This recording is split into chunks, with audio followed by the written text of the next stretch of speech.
character, he came up to me, mumbled how he's going to put a death curse on me, and he had his back to me, and so I did the inverted satanic thing, like not like that, like that, and his back. Just getting it for the camera. I stabbed it in his back, and like he fell on the floor and started rolling around, like his back was on fire, like he was all covered in bubbles and stuff. You're kidding. And and he was supposed to be some really powerful black magician and all this crap. And I saw his girlfriend later on in town, and she like tripped over a paving stone right in front of me. Or you saying you cast a spell on him and it worked? Hey, yeah, well, I think they trick themselves, you know, they fall for it themselves. They believe it. They kind of make that. It's a make-believe thing, you know, if you believe in fairies. I think that too. I don't believe in this shit at all. No, but, like, we're lucky to have Vader as a guest today. Hey, Vader, let me repeat, you are from Norway. There's one particular famous Norwegian, whose name's Varg.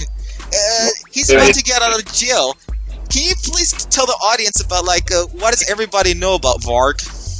I don't know what people know. He's playing a band, and he was a bassist, play bass, and we stabbed the other band member in the back. He was in prison for it. But the being released this July, I think. I'm not quite sure. But let me tell the audience something about this Varg guy. This guy, he was real fucking Satanist, like hardcore. Man, this guy, like, no, Vader, you know what I'm talking about. Yeah. And the guy he killed was a bigger fucking evil Satanist. The guy he killed was a Sami. It's hard to explain. Basically, this guy he killed was so fucking evil. He was pro-communist, not because he was socialist, because he appreciated how many people the communists killed. Man, and this Varg guy, he's very Varg is very, what do you call it, famous among racists, especially of the National Socialist variety, Nazis. Yeah. But Northern mythology. What do you? Just with the Satru religion as well. Oh, Maggot, you know about him. Can you please talk about it? Sure. So I studied all his stuff and stuff. Yeah. We made a song about death, where the intention of the song was that the people that listened to it would commit suicide. What the hell? There's some kind of satanic spell in there, I don't know. Yeah, there's bands that made the whole careers out of making every song supposed to make you commit suicide, so...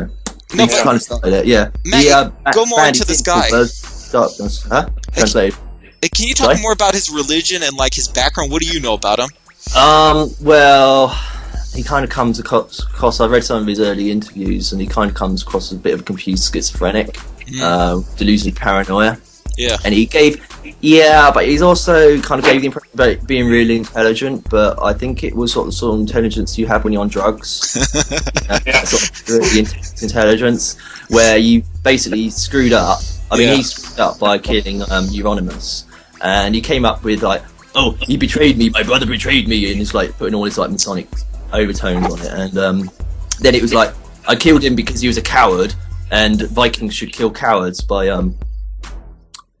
stabbing them in the back. No, I don't think so. That made no fucking sense. Like, you're a badass and you stabbed the motherfucker in the back. I mean, like, what the hell is that supposed to mean, man? What he did is he stabbed him in the back repeatedly, and then Euronymous fell on a glass table, and then he mainly died from glass wounds, apparently, according to one of the disclosed police reports I read on it. But his final excuse was that Euronymous was a homosexual. And, really? I didn't know this. Yeah. Well, I don't know if that's actually been disclosed to the public, but I heard off one of my contacts, not only was it homosexual, Euronymous had a black dildo in his one of his drawers, and it was covered in shit. So. No, but Maggot, I gotta ask you this question. It confuses me and shit. Why are both death metal people, Nazis, basically all the very aggressive types, why do they love this guy so much? Because he basically murdered somebody, went to prison, and now he's out. It's one thing. He started out his own sort of music as well, and he's one-man band, so he's very much appeals to the solitary Satanist or loser, whatever.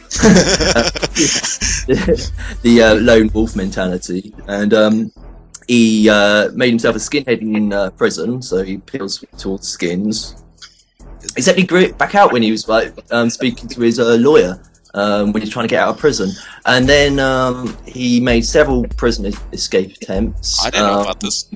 You didn't know about that? No. One of them, he had a shotgun. I think he had it like tucked behind his back. Or whatever. He sneaked aboard a family car as they were leaving the maximum security prison or whatever it was. No, it was normal security prison, I think.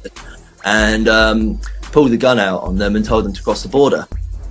You know, yeah, and they didn't. They like stopped the car or something. I'm gonna say something real quick. I'm glad that happened because the border to Norway is Sweden, where I live. Man, if I saw this motherfucker in the street, I'm not a tough guy. If I see him, I would have ran away. Let me ask Vader. Vader, let's pretend you were at somewhere in the middle of the night and you saw Varg. What would you do? Don't lie.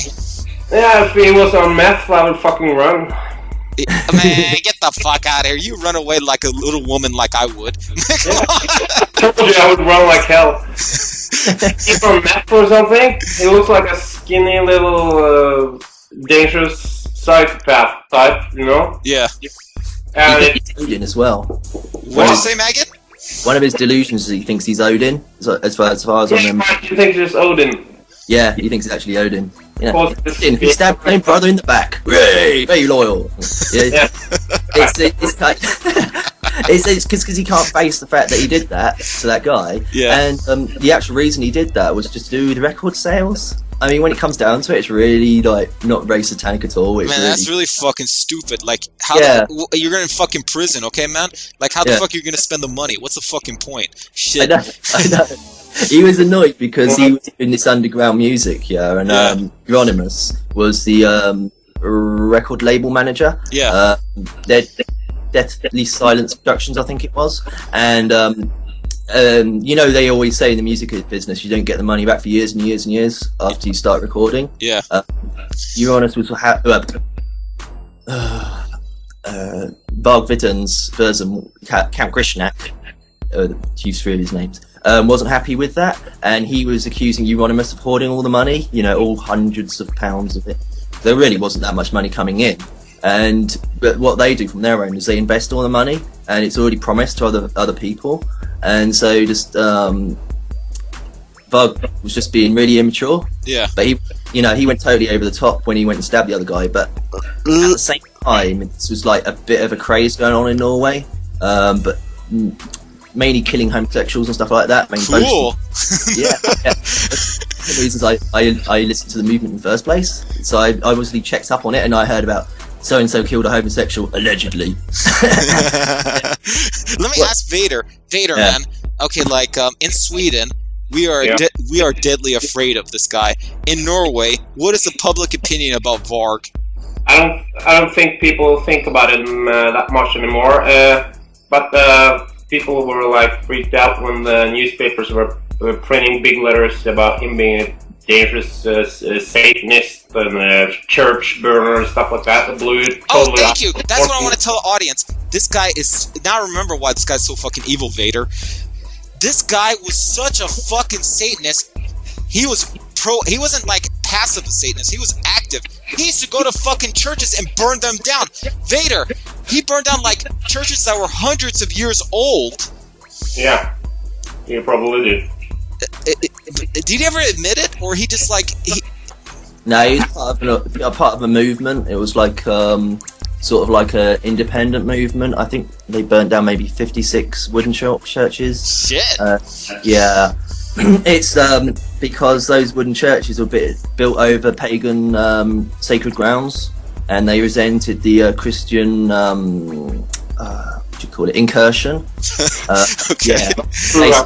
The Christian missionaries came over to Norway and the Netherlands, and they brought their Ponzi ways, and they all smelt nice, and they had like nice short hair, and they didn't have beards, and they started trying to have their way with women and all this sort of stuff, and the women fell for it because these guys are basically ponces, and I think the standard sort of like Norwegian or whatever at that time had a big beard and a beer belly, and it was like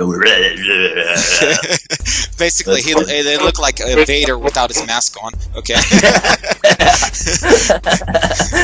And so no idea how they actually managed to get away with it instead of slaughtering a whole bunch of them. But usually, you know, they'll send the missionaries out first, then you'll send out the crusaders and all that sort of Maggot, stuff. that's what I don't understand. Like, this guy was obvious. He didn't work alone, man. This guy was part of a secret society.